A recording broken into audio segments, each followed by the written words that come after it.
ஓம் ஸ்ரீ குருப்யோ நமக. ஆன்மீகம் ப்ளஸ் நேயர்கள் அனைவருக்கும் ஜோதிட குருஜியின் இனிய வணக்கங்கள். பார்வதி பரமேஸ்வரால் துணையோடும் நவ கிரகங்களின் நல்லாசியோடும் இந்த பதிவை ஆரம்பிக்கிறோம். இந்த அருமையான காணொலியில் நம்ம என்ன பார்க்க போகிறோம் அப்படின்னா, சூரிய பகவானின் அற்புதமான ஒரு பெயர்ச்சி. ஆக்சுவலாக பார்த்தீங்கன்னா சூரிய பகவான் அதெல்லாம் நம்ம பூமியில் இருக்கிறதுனால தான் நம்ம பெயர்ச்சியாக நினச்சிக்கிறோம். பட்டு சூரியன் சந்திரன் எல்லா கிரகங்களும் அதே இடத்துல தான் இருக்குது. பூமி தான் நீள்வட்ட பாதையில் சுற்றின்னு இருக்கு. அதனால தான் உங்களுக்கு எல்லாருக்குமே தெரியும். அந்த வகையில் இந்த சூரிய பகவான் ஆத்மகாரகன் பித்ருக்காரகன் அப்படின்னு சொல்லக்கூடியது. இந்த ஆத்மாவை பூமிக்கு அனுப்புறதே இந்த சூரிய பகவான் தான். இந்த சூரிய பகவானோட ஒளியை வாங்கி தான் அத்தனை கிரகங்களும் நமக்கு செயல்பாட்டுக்கு வருது, ராகு கேது தவிர. அதனால தான் அதுக்கு நிழல் கிரகங்கள் சாயா கிரகங்கள் அப்படின்னு சொல்கிறோம். அதுக்கு அடுத்தபடியாக பார்த்தீங்கன்னா சனீஸ்வர பகவானும் அதே தான்.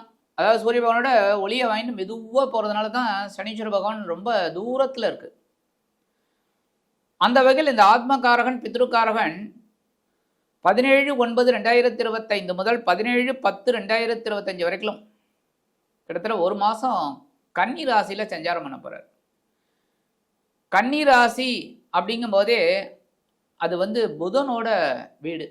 அந்த புதனோட வீட்டில் சூரிய பகவான் வர்றது ரொம்ப பெரிய பாக்கியம். ஏன்னா புதனுக்கும் சூரியனுக்கும் நட்பு தான்.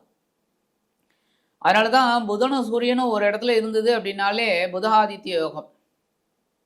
ஒரு குழந்தை பிறக்கும்போது அந்த இது இருந்தனால யோகம், சின்ன சின்ன டிகிரி வித்தியாசம் இருந்தால் கூட அந்த யோகம் கண்டிப்பாக அந்த குழந்தைக்கு கிடைக்கும். இந்த சூரிய பகவான் சிம்ம ராசிக்கு அதிபதி. அதே சமயம் கிருத்திகை, உத்திரம், உத்திராடம் இந்த 3 நட்சத்திரத்துக்கும் இவர் தான் அதிபதி. அந்த வகையில் இந்த சூரிய பகவான் கன்னிராசியில் இருந்துக்கிட்டு அற்புதமான பலன்களை கொடுக்க போகிறார். கன்னிராசி அப்படிங்கும்போது புரட்டாசி மாதம். ஆக்சுவலாக புரட்டாசி அப்படின்னாலே டக்குன்னு நமக்கு ஞாபகம் வருது பெருமாள் தான், வைஷ்ணவ சம்பிரதாயம் தான். திருப்பதியிலையும் நல்ல பிரம்மோற்சவம் அதெல்லாம் நடக்கும். ஆனால் இதே இடத்துல பார்த்தீங்கன்னா இதுக்கு பேர் ஷடஷீதி புண்ணிய காலம். அது சிவபெருமானுக்கு உகந்தது. ஏன்னா சூரியன் அப்படின்னாலே சிவபெருமான். ஸோ இந்த சூரிய பகவான் கன்னிராசிக்கு வரும்போது அதி அற்புதமான பலன்களை கண்டிப்பாக கொடுப்பார். இது ஆக்சுவலாக பார்த்தீங்கன்னா தட்சிணாயன புண்ணிய காலம். தட்சிணாயனம் ஆரம்பிச்சுடுத்து. இந்த சூரிய பகவான் 17/9/2025 முதல் 27/9/2025 அவரோட சொந்த நட்சத்திரமான உத்திர நட்சத்திர காலில் சஞ்சாரம் பண்றார். 28/9/2025 முதல் 9/10/2025 வரைக்கும் இந்த சூரிய பகவான் சந்திர பகவானின் ஹஸ்தம் நட்சத்திரத்தில் டிராவல் பண்றார். அதுக்கு அடுத்தபடியாக 10/10/2025 முதல் 17/10/2025 வரைக்கும் செவ்வாய் பகவானின் மிருகசிருஷ நட்சத்திர காலில் சஞ்சாரம் பண்றார். இது ஆக்சுவலாக பார்த்தீங்கன்னா எல்லாமே ஏ டீம். சூரிய பகவான் அவரோட சொந்த நட்சத்திரம், அடுத்தது சந்திர பகவானின் ஹஸ்தம், அடுத்தபடியாக செவ்வாயோட மிருகசிருஷம்.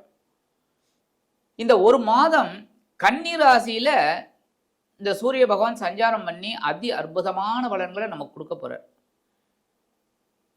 இந்த பதிவுக்கு போகிறதுக்கு முன்னாடி சப்ஸ்கிரைப் பண்ண அனைத்து இனிய நெஞ்சங்களுக்கும் எங்களது நன்றிகள், வாழ்த்துக்கள், ஆசீர்வாதங்கள். அதே சமயம் சப்ஸ்கிரைப் பண்ணிக்கங்க. அப்போ தான் நாங்கள் போடுற ஒவ்வொரு நிகழ்ச்சியும் உங்களுக்கு டக்கு டக்குன்னு கிடைக்கும். லைக் பண்ணுங்கள், கமெண்ட் பண்ணுங்கள், ஷேர் பண்ணுங்கள். இப்போ இந்த பதிவுக்கு போகலாமா? எனது அன்பான கும்பராசி நேயர்களே, இந்த அருமையான பதிவில் நம்ம என்ன பார்க்க போகிறோம் அப்படின்னா, சூரிய பகவானின் அற்புதமான ஒரு பெயர்ச்சி. உங்களுக்கு சூரிய பகவான் களத்திராதிபதி. சாதாரணமாக கும்பராசி என்பவர்கள் கொஞ்சம் வேகம் மிக்கவர்கள். ராசிநாதன் சனீஸ்வர பகவான் வந்ததுனால நீங்கள் சாதாரணமாக வேகம், அதே சமயம் விவேகம் அப்படி போங்க, கண்டிப்பாக வெற்றி கிடைக்கும். சாதாரணமாக கும்பராசி என்பவர்கள் கும்பம் போல் உயர்ந்து நிற்க வேண்டும் அப்படின்னு நினைக்கக்கூடியவர்கள். அந்த வகையில் இந்த களத்திராதிபதி இதுவரைக்கும் எங்கே இருந்தால் களத்திரஸ்தானம் அப்படிங்கிற 7ஆம் இடத்துல இருந்தார்.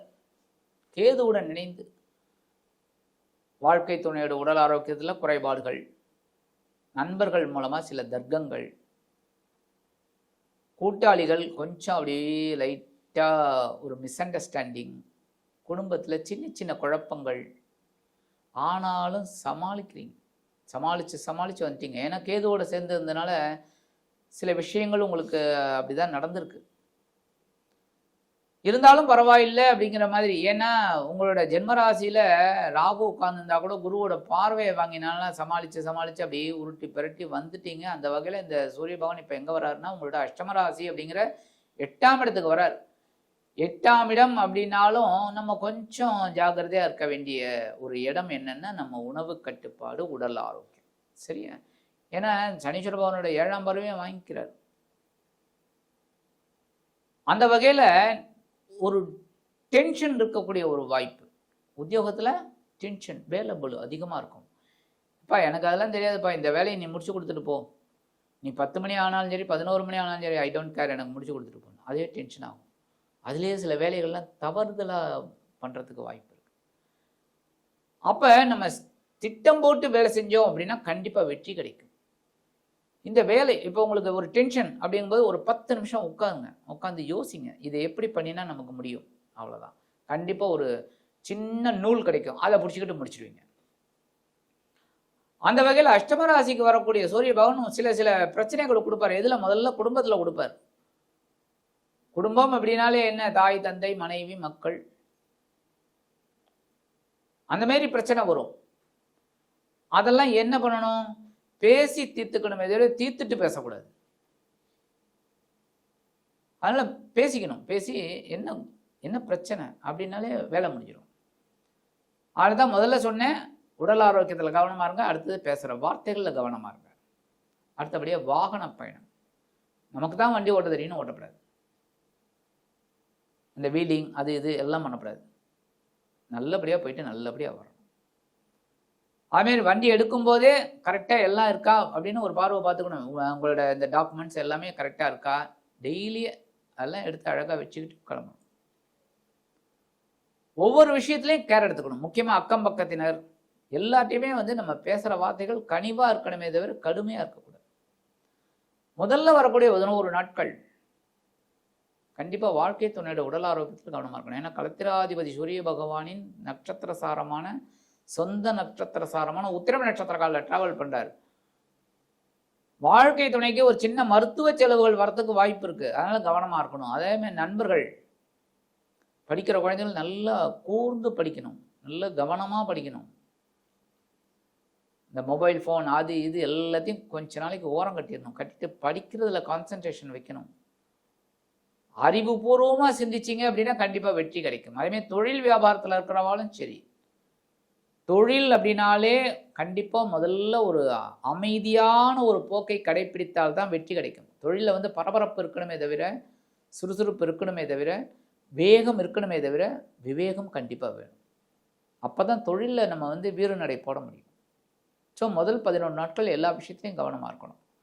அடுத்து வரக்கூடிய 12 நாட்கள் பரவாயில்லைங்கிற மாதிரி இருக்கும். ஆனால் தாயாரோட உடல் ஆரோக்கியத்தில் கவனமாக இருங்க. ஏன் அப்படின்னா உங்களது பகிர்வன ரோகாதிபதி சந்திர பகவானின் நட்சத்திர சாரமான ஹஸ்தம் நட்சத்திரத்தில் வரார். உத்தியோகத்தில் ஒரு உயர்வு இருக்குது. கண்டிப்பாக ஒரு பெரிய மாற்றங்கள் உங்களுக்கு கிடைக்கிறதுக்கு வாய்ப்பு இருக்குது. கடன் சுமை கண்டிப்பாக குறையும்.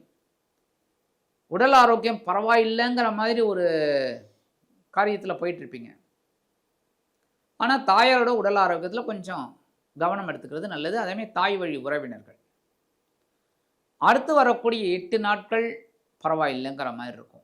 ஏன் அப்படின்னா அந்த அஷ்டம ராசியிலேருந்து கடைசியில் வர, அதனால் கொஞ்சம் பரவாயில்லைங்கிற மாதிரி இருக்கும். 3 அதிபதி செவ்வாய் பகவானின் நட்சத்திர சாரமான சித்திரை நட்சத்திர காலில் வரும்போது உங்களது முயற்சிகள் பாராட்டப்படும். உங்களது முயற்சிகள் வெற்றி அடையும். ஜீவனம் விருத்தி அடையும். எடுக்கிற காரியங்கள் உங்களுக்கு ஓரளவுக்கு அற்புதமான ஒரு மாற்றத்தை கொடுக்கும். சரி, பரிகாரமாக என்ன பண்ணினா ரொம்ப விசேஷம்? இந்த சூரிய பெயர்ச்சியில் நம்ம பண்ண வேண்டியது சூரிய வழிபாடு தான்.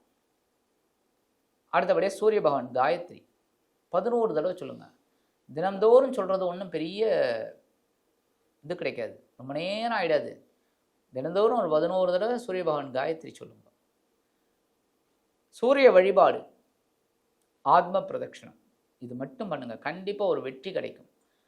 ஆக இந்த சின்ன பரிகாரம் நீங்கள் பண்ணீங்கனாலே கலத்திராதிபதி சூரிய பகவான் உங்களது அஷ்டமராசியில் அமர்ந்து கொண்டு உங்களது கஷ்டங்களை கண்டிப்பாக போக்குவார் என்று கூறி விடைபெறுகிறேன். நன்றி, வணக்கம். மீண்டும் ஒரு அருமையான பதிவில் நான் உங்களை மனமகிழ்ச்சியோடு சந்திக்கிறேன். வாழ்த்துக்கள். வாழ்க வளமுடன்.